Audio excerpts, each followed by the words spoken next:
사도행전 6장 우리 8절에서부터 15절까지의 말씀인데요. 제가 여러분에게 봉독해 드리도록 하겠습니다. 스데반은 하나님의 은혜와 능력이 충만해 사람들 가운데 큰 기사와 표적을 행했습니다. 그런데 그때 구레네, 알렉산드리아, 길리기아와 아시아 등지에서 온 유대 사람들로 구성된 이른바 자유인의 회당에 속한 사람들 가운데 스데반을 반대하는 사람들이 일어났습니다. 그들은 스데반과 논쟁을 벌이기 시작했지만 스데반이 지혜와 성령으로 말하는 것을 모두 당해낼 수 없었습니다. 그러자 그들은 돈을 주고 몇몇 사람을 시켜 스데반이 모세와 하나님을 모독하는 것을 들었다라고 말하게 했습니다. 그들은 이렇게 백성들과 장로들과 율법학자들을 선동해 스데반을 붙잡아 공회 앞으로 끌고 갔습니다. 그들은 가짜 증인들을 내세워 거짓 증언을 하게 했습니다.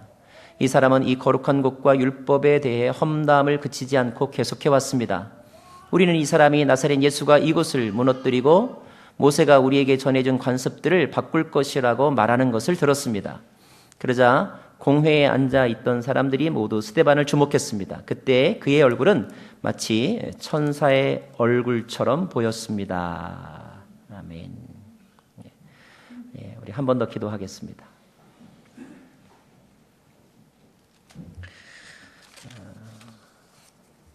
선하고 자비로우신 주님, 주님의 말씀을 읽는 자와 듣는 자와 그 뜻대로 행하는 자가 복이 있다고 하셨습니다. 오늘 읽은 말씀을 저에게 이해시켜 주시고 이해된 말씀을 우리의 마음속에 새기며 우리의 삶의 열매로 맺히는 삶을 살게 하여 주시옵소서. 전하는 자의 입술을 지켜주시고 또 방해하는 영이 틈타지 못하도록 성령께서 지켜주시옵소서. 예수님 이름으로 기도합니다.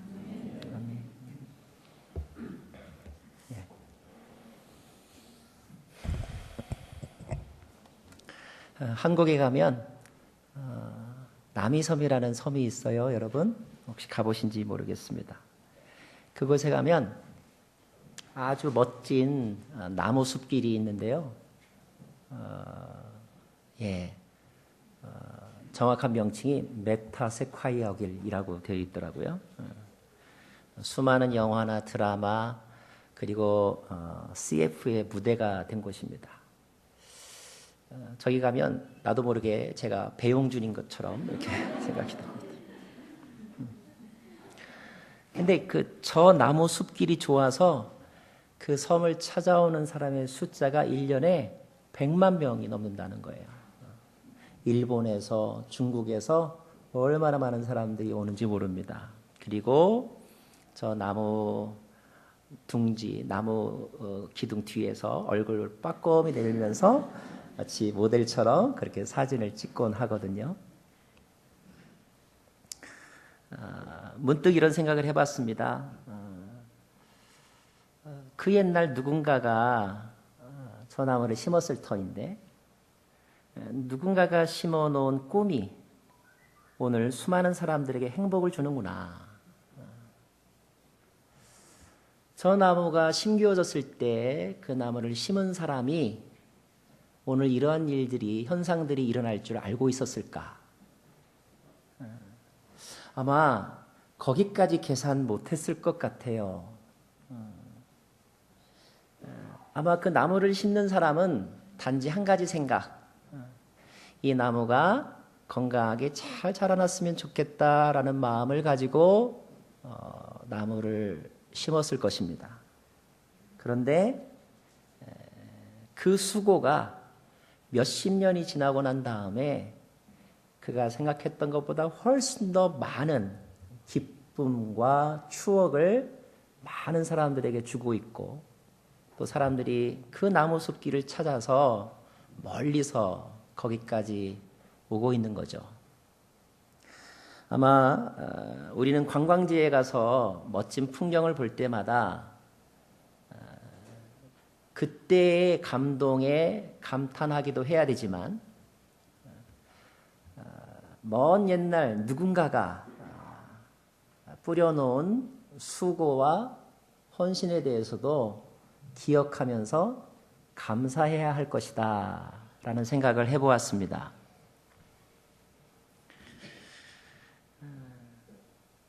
교회의 역사를 살펴봐도 마찬가지입니다. 교회의 역사를 살펴보면 우리가 기억해야 될 그리고 우리가 감사해야 될 역사적인 인물들이 있습니다. 오늘 우리가 만나야 될 사람은 스데반이라고 하는 사람입니다. 스데반이라고 하는 이름의 뜻은 면류관이라는 이름을 가지고 있어요. 이 사람에게는 최초라고 하는 수식어가 몇 가지 붙습니다. 먼저 그는 기독교 시대에 최초로 안수받은 7집사 가운데 한 명입니다. 최초의 안수집사 스데반. 또 하나의 수식어가 있다면 여러분도 잘 아는 것처럼 그는 최초의 순교자라고 하는 타이틀을 가지고 있는 사람입니다. 순교라고 하는 말은 자기가 믿는 신앙을 위해서 목숨을 버린 사람이라는 뜻이잖아요. 자, 스데반의 순교는 교회와 어떤 관계가 있을까? 우리에게 어떤 의미가 있을까? 이것이 오늘 말씀을 읽으면서 우리가 함께 묵상해 보고자 하는 주제입니다. 기독교는 순교와 밀접한 관계가 있습니다.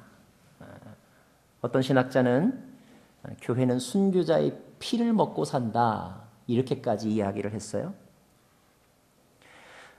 예수님은 한 알의 밀알이 땅에 떨어져 썩지 아니하면 그대로 있지만 썩어서 죽으면 많은 열매를 맺는다고 말씀하신 적이 있습니다.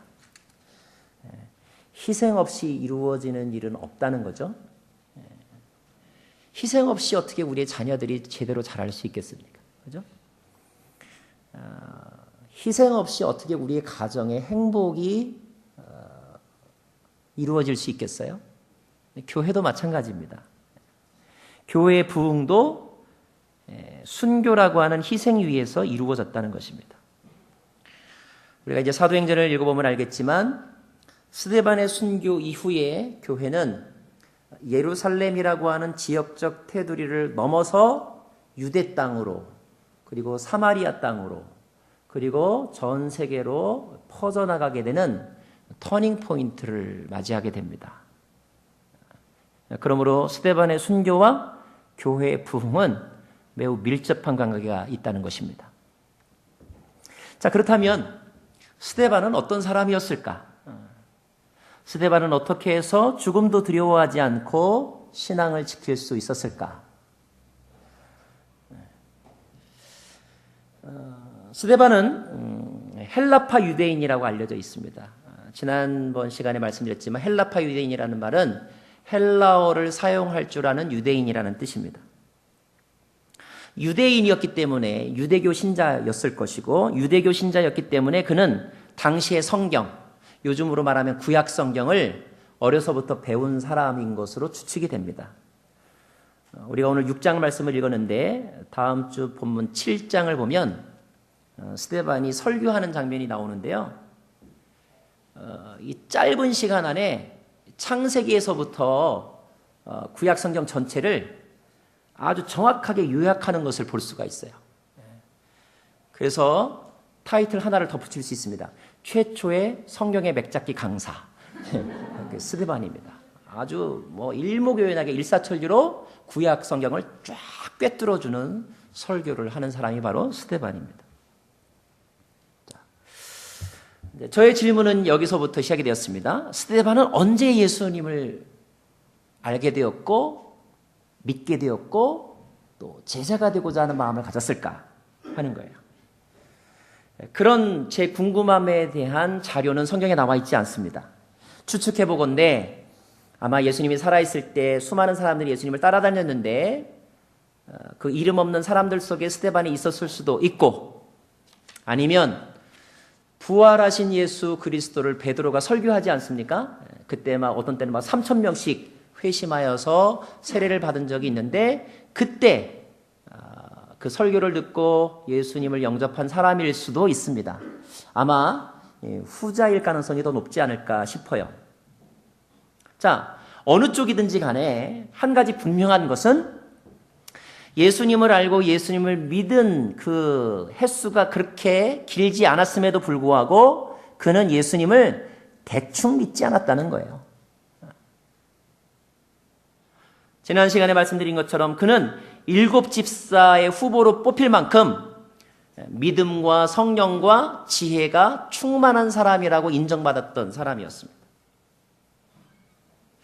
흔히 말하기를 우리가 미국에 와서요, 1년 안에 배운 영어가 그 사람의 평생 영어 실력이다, 이렇게 말을 합니다. 그러니까 처음에 제대로 배우는 것이 중요하다는 거예요. 그때 열심히 배우지 아니하면 이민 생활 10년, 20년 해도 되게 그 사용하는 영어가 그 일정 수준을 벗어나지 못한다, 이런 얘기 많이 들으셨고 또 스스로도 느끼실 거라고 생각합니다. 여러분, 신앙생활도 마찬가지예요. 처음에 제대로, 처음에 확실하게 배워야 합니다. 저는 이제 막 우리 신앙생활을 시작하신, 저희 교회는 그런 분들이 참 많이 계셔서 제가 아주 익사이딩한데요.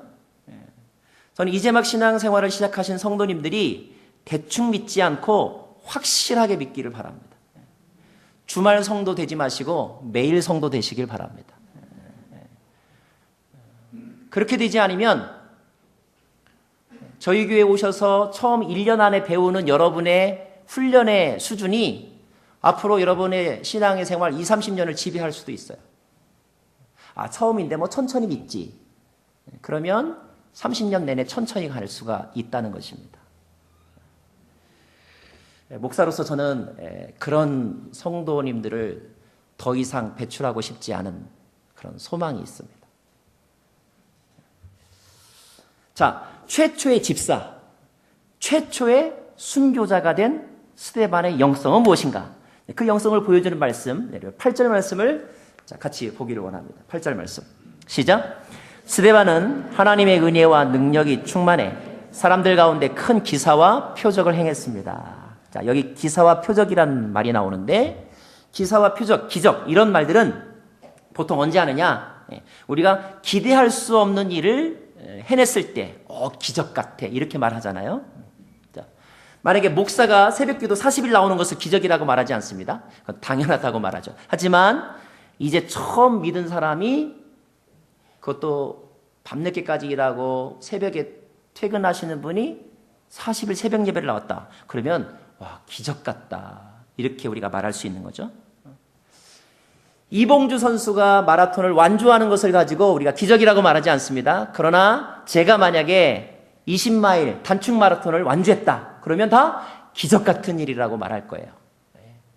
평소에 저의 수준이나 저의 체력으로 할 수 없는 일을 했기 때문이라는 뜻입니다.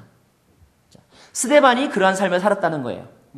그는 표적과 기적 같은 일을 행했는데 가만히 보니까 그것은 하나님이 은혜를 주시고 하나님이 능력을 주셨기 때문에 가능한 일들이었더라는 것입니다. 우리가 이 세상을 살아갈 때 세상을 조금 더 수월하게 살아가는 방법이 바로 여기에 있는 것 같아요.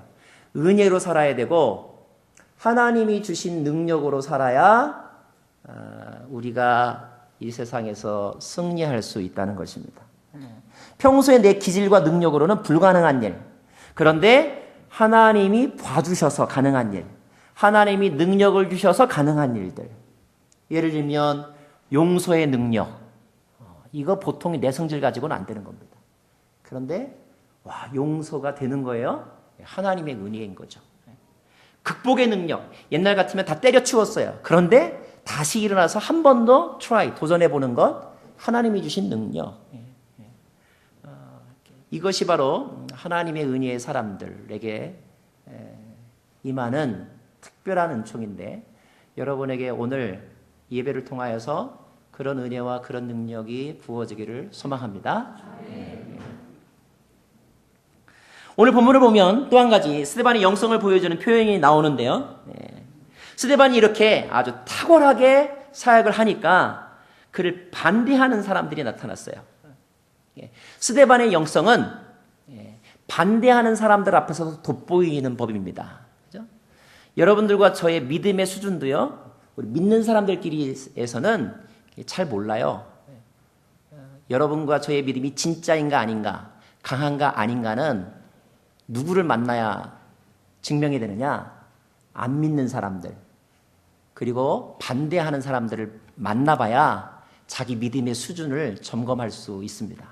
자, 스데반으로 하여금 스데반의 믿음이 가짜가 아니라 껍데기가 아니라 진짜라는 것을 보여주게 만들었던 사람들이 있었는데 성경은 그 사람들을 오늘 9절에서 소개하고 있거든요.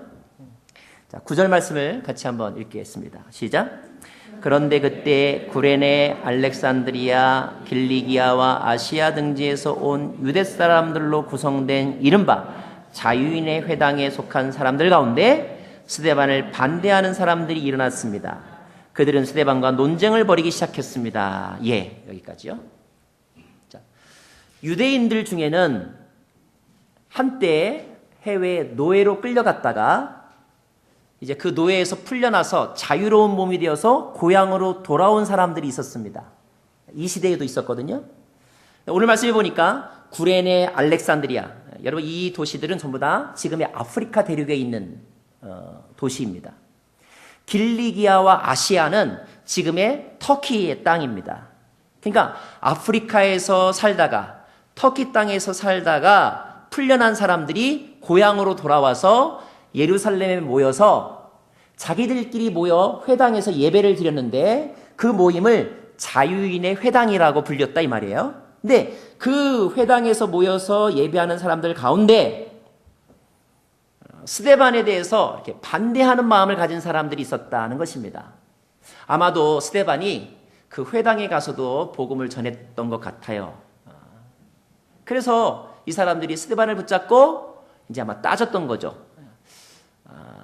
예수에 대해서 또 스데반의 신앙에 대해서 비판하고 공격하는 논쟁을 했다는 것입니다.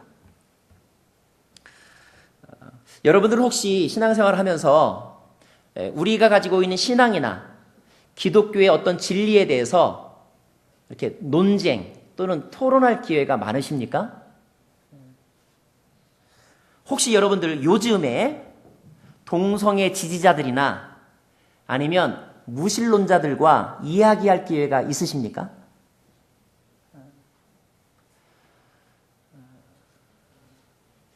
혹시 그런 이야기를 하고 싶으면 인터넷에 여러분의 신앙을 나타내는 글을 한번 올려보십시오. 엄청난 댓글들이 올라올 거예요. 그리고 대부분 그 글들은 여러분의 신앙을 공격하는 글들일 것입니다. 사람들이요, 기독교 신자들이 이런 논쟁이 될 만한 자리에 아예 가지 않거나 그런 일이 생길 것 같으면 화제를 바꾸더라고요. 왜 그럴까? 성숙해서 그런가? 성숙해서 그런 사람도 있지만 어떤 사람은 두려워서 논쟁할 준비가 되어 있지 않아서 회피하는 사람들이 많습니다. 왜 준비가 되어 있지 않을까요? 설교 시간에 예수 믿으면 복 받는다는 설교만 늘 들어왔기 때문에 믿음이 무엇인지, 복음이 무엇인지, 진리가 무엇인지에 대해서 훈련받지 않아서 그렇습니다.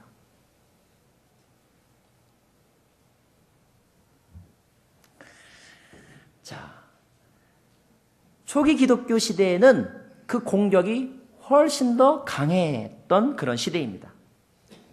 논쟁이 붙었다는 거예요. 그런데 이런 논쟁과 공격에 대한 스데반의 반응이 무엇이냐? 10절 말씀 같이 읽을까요? 10절 말씀. 시작. 스데반이 지혜와 성령으로 말하는 것을 모두 당해낼 수가 없었습니다. 지지 않았다는 것입니다. 지혜와 성령으로 말했기 때문이다 라고 기록되어 있어요. 우리에게 이런 지혜가 필요하죠. 예수님께서 이렇게 말씀하신 적이 있습니다. 그러나 보혜사 곧 내 아버지께서 내 이름으로 보내실 성령께서 너희에게 모든 것을 가르쳐 주실 것이며 내가 너희에게 말한 모든 것을 생각나게 하실 것이다. 여러분 성경에 보면 비둘기처럼 순결하고 뱀같이 지혜로우라 이런 말씀이 있습니다. 이 시대의 성도들에게 필요한 영성이 무엇이냐면 순결함과 지혜인 것 같아요. 저는 저와 여러분들이 전도할 때 또는 신앙적 입장을 달리하는 사람들과 대화할 때 아니면 이렇게 전도 집회에 누군가를 초대하려고 말을 걸 때 성령이 임해서 꼭 필요한 말, 적합한 말, 그리고 감동을 줄 수 있는 말을 할 수 있기를 바랍니다. 지혜로운 말을 하는 것이 참 중요한 것 같아요.